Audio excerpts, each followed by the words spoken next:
oggi possiamo dire che la giunta è fatta, quindi ringrazio soprattutto tutti i gruppi e tutti i partiti, ecco, che hanno composto questa grande coalizione per avere così in questi giorni di dialogo, ecco, concordato questi nuovi assessori che poi andranno a rappresentare tutti. De Pellegrin che terrà per sé le deleghe a personale, polizia locale, affari generali e attività economiche.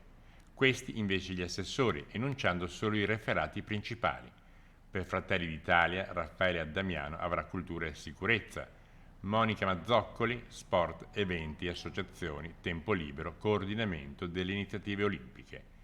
Nella Lega a Lorenza De Cunovic vengono affidati parchi cittadini, ambiente, agricoltura, protezione civile e gestione delle aree cimiteriali. A Paolo Luciani il turismo. Franco Roccon, per noi con Oscar, sarà assessore a lavori pubblici, edilizia privata e pubblica, progetto Nevegal, decoro pubblico e servizi manutentivi. Di Belluno al centro, Roberta Olivotto si occuperà di scuola, formazione e politiche giovanili.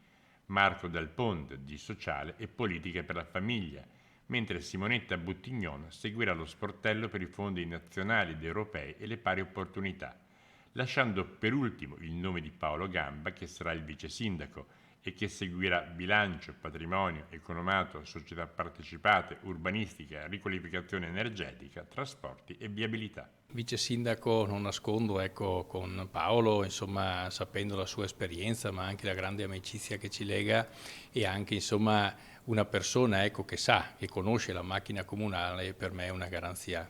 Avevo pensato anche a una donna, onestamente, però alla fine ho voluto così perché credo che possa così dare seguito, ecco, meglio conoscendo la macchina se dovrà sostituire in qualche cosa il sindaco.